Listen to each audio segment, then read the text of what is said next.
My name's Hugh Taft-Morales, and I serve the Ethical Society here. It's my honor to do that. So, you have to have a big heart to have your heart broken.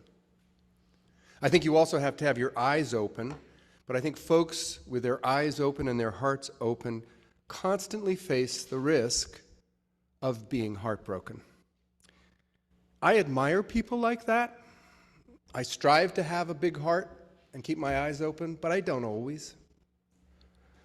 At the Ethical Society, we encourage each other to have our eyes open and our hearts open, and we support each other while caring about fragile beings in an often unpredictable and cruel world. And it's why I commit to ethical culture. And for those of you who make that commitment, I'm curious as to whether that's one of the reasons why you've made a commitment to ethical culture. If you have made that commitment, you already know that open eyes and open hearts can lead to heartbreak. I mean, just having awareness and empathy means that when other people suffer, we ache. Our hearts break a little. We all have heartbreaks in our lives. Sometimes they're small ones that bruise us, and other times they shatter us. Sometimes they're due to sporting events. Other times they're due to election returns. And sometimes they're due to the death of those we love. Now, my heart has been broken a couple of times, but some of those breaks haven't healed, so I'm not going to talk about them today. I think it's important that I try to teach not from my wounds, but from my scars. I'm grateful that I get a lot of support from many of you, from mentors, and from my wife and family. And they help my heart heal, but sometimes people are so deeply wounded that they never really fully heal. The deepest wounds I have ever experienced inflicted on people that I love came from a horrific event a few years ago, and I'm just going to be brief and spare the details, but I'll warn you to brace yourself. It was a house fire that killed 3 young children and their grandparents. The shocked and grieving parents suffered unimaginable grief. With incredible love and strength, the mother survived this gaping wound. The father, however, of the 3 children did not. After 5 years of struggle with grief-infused addiction, he died from that wound. Now, my experience was, of course, light years away from what those parents went through, but I loved them, and my heart aches deeply for them and all those who were close to them who survive heartbroken. Regarding my own heartbreak of that event, the night before the memorial service, I wrote these words, quote, "A darkness inside me that aches with emptiness is a deep, dark void that numbs me as it pulls me in and buckles me at my waist." Now, that's how I often experience heartbreak. It's a physical buckling in my gut and a pouring forward. It's curious, this caving in of my chest. When I feel it contemplating all the suffering of the world, I feel it there. I feel it when I listen to music like this. I feel it when I read the words of the founder of ethical culture, Felix Adler, who said that we suffer, quote, "due to the fate of those innumerable fellow beings who perish by the wayside, while mankind slowly and awkwardly tries to achieve progress. I mean by those thousands who are dying unhelped in hospitals. I mean the victims of the foul conditions that exist in slums. We stand, as it were, on the shore and see multitudes of our fellow beings struggling in the water, stretching forth their arms, sinking and drowning, and we are powerless to assist them." Now, we can help sometimes, but this powerlessness feels real, and combined with pain, it can overwhelm us and numb us and paralyze us. Adler compares it to looking at the face of Medusa, the mythical woman with writhing snakes as hair. He writes, "Whoever looks at her becomes like her. The blood freezes in the veins. He is turned into stone. The perspective pain is Medusa," he writes. "We look into its face and are petrified. The reason is we think of the pain and do not look beyond the pain." So one way to look beyond the pain, I think, is to work and support the dignity and the worth of those who are suffering. This was certainly true for Kurt Vonnegut, a humanist, who wrote, quote, "Be warned. If you allow yourself to see dignity in someone, you have doomed yourself to wanting to understand and help whoever it is. If you see dignity in anything, in fact, it doesn't have to be human, you will still want to understand it and help it. Many people who are now seeing the dignity in lower animals and the plant world and the waterfalls and deserts and even the entire planet and its atmosphere. And now they are helpless not to want to understand and help those things." For me, ethical humanism helps keep my eyes open and my heart open to see both the dignity and the suffering of others. And I think if we, as individuals and as a species, are going to flourish, we have to do that. It's not easy because collectively we've experienced so much trauma in recent years and days and months. The political divide that was ripped open by the election in 2016 has been painful. Racism placed center stage due to the killing of black people, provoked a movement for black lives, and a resentful backlash that has entered the Capitol. And that clash is painful. And very few horrors hurt as much as the plague of school shootings. And the pandemic has only made it worse. Novelist R.O. Kwon wrote this year in the New York Times, "Coronavirus grief is already a vast, monstrous grief, its reach and breadth expanding daily. It's also a collective grief, a worldwide loss that physically isolated though we are, a lot of other people are in one way or another also mourning." And he concluded, "This is hard. I hurt. If you're hurting too, you're not alone." We're not alone. But it's hard because even a single tragedy in our lives can cause recurring heartbreak.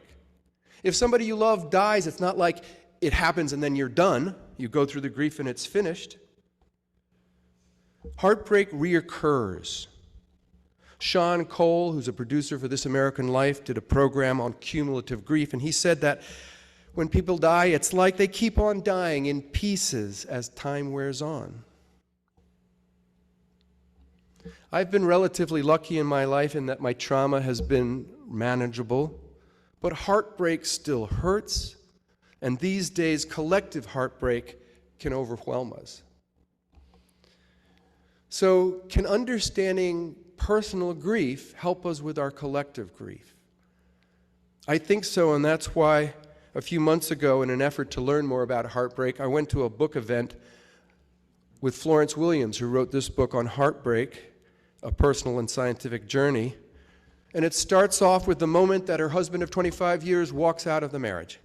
Suddenly, trying to live up to her responsibilities as a parent, while building her career, her psychic and physical health suffers. She's unable to sleep, she loses weight, so she looks to science for answers because she's a science writer.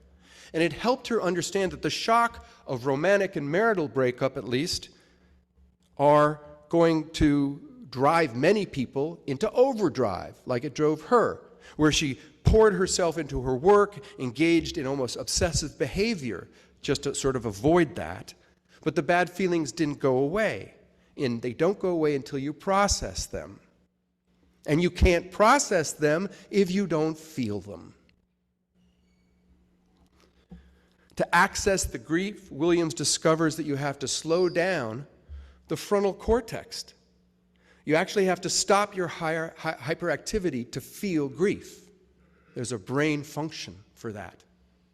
Those who explore what's happening inside them after a breakup often go through very similar emotional stages. First, rejection, then grief, then shame, then existential loneliness. And we can get stuck in any of those stages. We can fall into self-defeating behavior. A common trap is low self-esteem. A century ago, the psychologist William James said that rejected people often feel unworthy of any attention. Williams bemoans her husband's ability, quote, to make me feel that I wasn't quite worthy of him. The worst part, she added, is I began to believe it myself. She said that once the grooves of rejection get etched into our psyche by a disappearing partner, it is all too easy to gouge them deeper. Now, even if you do everything right, heartbreak can linger. And Williams came to understand that heartbreak's not a condition to be bandaged and cured. She said it's more like a bruise in the brain. It never really disappears. But she found out that you can manage. You can manage it. You can incorporate heartbreak into your life in meaningful ways. And it can help you grow stronger, wiser. The poet David White claims that heartbreak is how we mature. Williams also appreciates that no heartbreak can be exactly the same. Heartbreaks and paths to the recovery are unique. Janelle Austin, who is the treasurer and secretary of the George Floyd Global Memorial, said that everybody processes grief differently. For some people, processing loss means being angry. For some people, processing loss means creating art. For some people, processing loss means being quiet and staying at home. And this helped Austin support people who came to the memorial and had very different reactions to their heartbreak. Now, after the divorce, Williams felt very lonely. Even when she was socially active, she dated, but she was still deeply existentially alone in her feelings. And she understood that in an embodied way, what she found in research was true, that loneliness is one of the most toxic risk factors known to human health. Even with social support, you can die of a broken heart. She talks in her book about Takotsubo syndrome, which is otherwise known as broken heart syndrome. Doctors usually focus on the physiological risk factors associated with typical heart attacks, which are high blood pressure, high cholesterol, and smoking and other things. But generally, these factors can block arteries and cause permanent health damage. But recently, doctors have been looking into broken heart syndrome, in which an emotional shock to the heart can cause heart failure. A sudden rush of adrenaline can stop the heart. It stuns it. It doesn't do long-term damage, but it can stop working for a while. About 5% of those experiencing Takotsubo don't survive. Now, thank goodness, Mary Brittingham, a friend of mine, did survive, not one, not two, but 3 Takotsubo incidences. I don't know if that's a record, but CNN got a hold of it, and there's a story about her out there. I'll just tell you the first one was about social shock. The others were fear and anger. But the first one was when she was at a business dinner, a large business dinner, and the person at the microphone suddenly called her up to give a keynote address, which she was not told about beforehand. She wrote, quote, "I suddenly felt this crushing sort of chest pressure.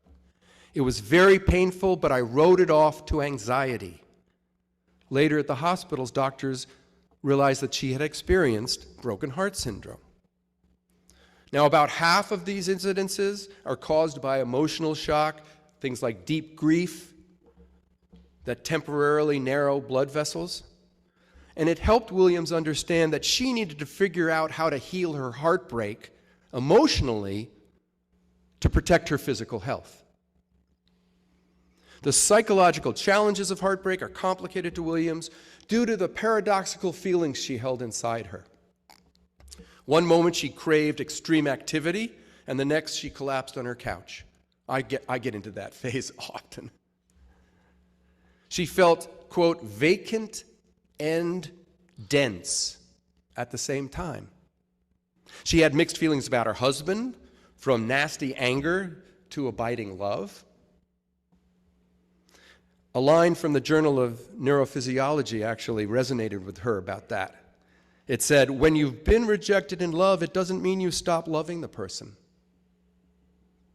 Williams said, my heart was still in it, which is how a heart gets broken. Now, I've experienced similar paradoxical feelings at memorial services. I'm sure I'll feel them this afternoon when we remember Maureen and Arthur Paelli here.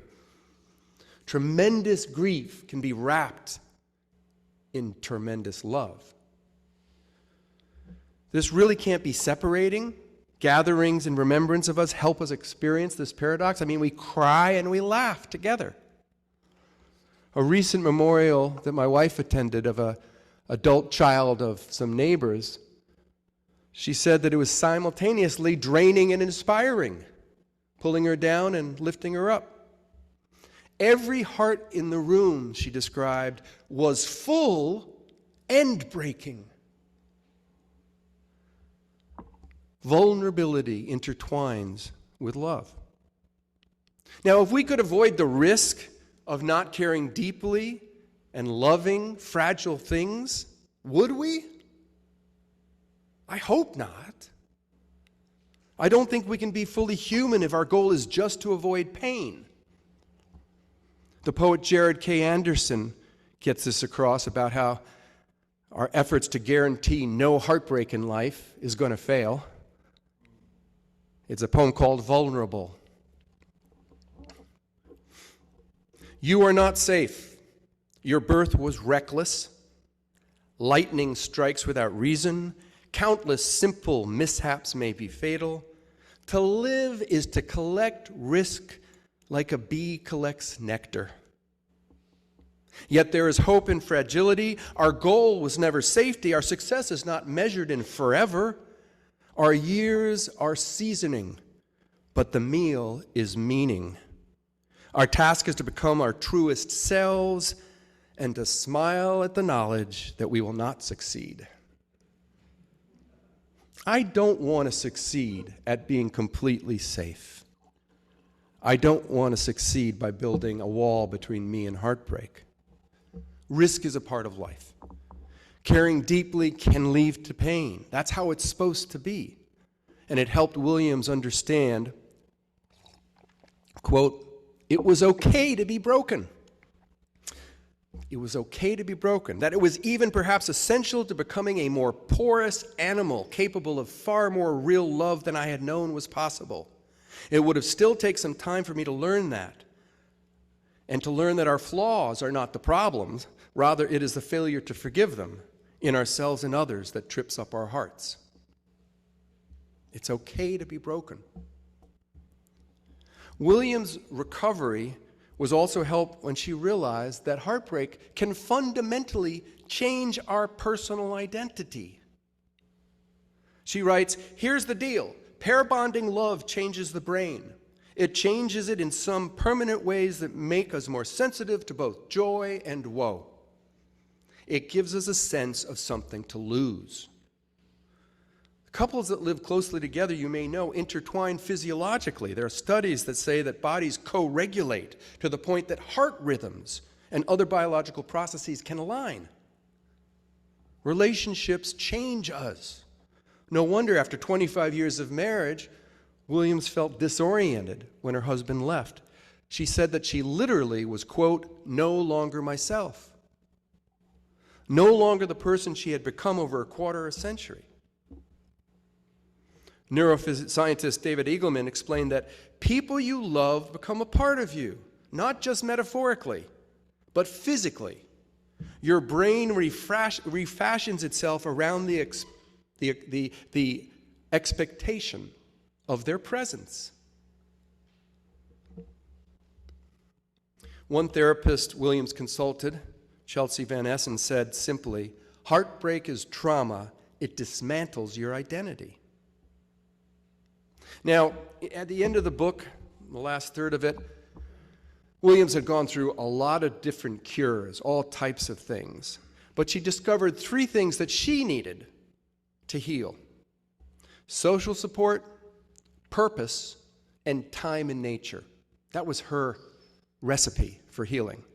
Social support, purpose, and time in nature. Now, being in nature most dominated Williams' book. She's a science writer. She loved nature all her life, so it didn't surprise her that it worked so well. She went on a trip with a woman named Elise Nicely, the founder of She Is Able. That's an organization helping traumatized women who were in the sex trafficking horror. She Is Able brought victims out into the wilderness because time in nature can help calm hypervigilance, dissolve anxiety, build self-regard, connect us to our bodies, and help us grow stronger social bonds. So Williams shared how Ralph Waldo Emerson praised nature to purify and inspire. In 1841, in his book Self-Reliance, he talked about nature as an antidote to the corruption of urban life, because people in cities were so dramatically hyperactive and overstimulated, and that made tranquility elusive. And I think that's still the case today, for sure. Even a walk in the park can calm us down remarkably. There are studies that show that people who go on a hike and then take a test do much better on that test after that hike. But some people find nature both unreliable and perhaps not sufficiently immediate, because we're so used to taking a pill or getting distracted by some modern amusement. Nature's not really something we can consume like that. Simone Weil, the philosopher, points out that too often we, quote, eat beauty rather than see it. Williams said she doesn't want to consume beauty. She said, I want it to consume me. She wanted the endless expanse of the night sky to engulf her, to take her in. She yearned to connect to something bigger than herself. In other words, she wanted to experience awe. A-W-E. Awe is what a lot of people seek when they dive into nature or get into poetry or play music or do art. And Williams appreciated that awe from any of those sources or others gives us broader perspectives on life. Awe helps us appreciate, quote, that the troubles were a small hiccup in the universe. Awe helped her become more optimistic, expansive, and generous. And brain scientists understand that awe, whether it's triggered by nature or the arts, helps people feel connected as a whole. Brain scans demonstrate that awe connects different parts of the frontal cortex that are associated with self-concept. So awe can actually get us to understand ourselves, but it also creates a connection between people's feelings and their environment. It connects us to the world. Now, one important prerequisite for awe is openness, which Williams talked to a number of researchers about. She noticed that people who experience awe seem to accept that they don't have to understand everything. I'm telling that to the rational part of my brain quite often these days. You don't have to mind ambiguity. She says, for them, the world is full of beautiful mysteries, or at least interesting mysteries. Paula Williams, another not related, a psychologist, said that recovering from trauma is easier when patients exhibit a, quote, high openness to cognitive exploration and to new experiences and new feelings. Williams began to understand that art and nature and beauty can help us, quote, think about connectedness to something bigger than you. She wasn't afraid of the unknown, the unexpected. I mean, trauma ripped her world apart when her divorce occurred, and Williams said she, quote, had to say goodbye to my marriage and become again, end quote. Nature helped her to individuate, to, quote, learn how to take care of myself and learn how to be alone. And it takes work because mammals are inherently social animals, so we crave attachment. Sigmund Freud wrote in Mourning and Melancholia that about cathexis. cathexis, which is investing in a romantic partner or idea, powerful psychic and sexual energy. It allows for attachment to be so strong that the object becomes, quote, bound with the lover's sense of ego. When our species evolved, our ability to choose began to override instinct, and those attachments that are so primary and fundamental became conditional. Williams says that, quote, humans are the first animals to undo by accident or on purpose our social networks and family bonds. There's no inherent genetic guidance for dissolving a marriage or reinventing oneself. So after communing with the great outdoors, Williams found, in the words of her therapist, that she was decathecting. She was untwining herself from her husband. Her essence was being freed by from that relationship. She was becoming a new self. Now, her story would be incomplete if we focused on her as an individual, because we put the individual on a pedestal in our culture. Our hyper-consumerized life emphasizes you as an individual and how you can be stronger and better, more popular, and it breeds narcissism. UCLA psychotherapist Steve Cole criticizes this overemphasis on the individual and self-fulfillment, and he suggests that we need to balance this off with the collective identity and social interests and civic responsibility. He says, quote, Western society has lost faith in morality and ethics in favor of the pursuit of individual health and well-being. We privilege individual goals over collective goals, and we're the worst for it. The most successful intervention in loneliness is combining volunteerism with community. We try to do that here. By emphasizing how we fit into the larger network, we can grow again and be again. Cole actually says that he looks at global citizenship as a successful long-term relationship option. Now, as Williams identified as a wife and had to individuate from her husband, she needed social support and purpose to do that. Just being around people didn't seem sufficient. In fact, she went to parties and dated and yearned for meaningful connection. She concluded that the best antidote to loneliness is mission, not togetherness, because she felt alone at parties. She had to get involved in relationships that were more meaningful. She found this actually at this quirky museum in Zagreb, Croatia. It was the Museum of Broken Relationships. The museum's displays are reverential and absurd and banal and poignant, you know, last letters or the shoe left on the porch or things like this.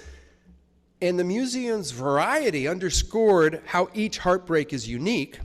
At the same time, though, Williams found a unity among the people at the museum. They seemed eager to talk to each other. Every person's story was different, but they shared a quest to recover, to become again. And it began to surface this interesting paradox. Williams said that she experienced heartbreak as one of the most deeply isolating experiences of her life. At the museum, though, heartbreaking was a unifying experience. This resonates for me as a member of ethical culture. I mean, most people who come to ethical societies have had their hearts broken at one time or another. Some hearts are broken by the inevitable trauma, like the loss of loved ones. That's why we gather to heal by sharing memories of those dead and gone physically, but who we keep alive in our hearts. Some hearts are broken by abuse in their religious upbringing. That's why we offer community without commandments, inspiration without inquisition. Some hearts are broken by toxic family relationships, betrayal.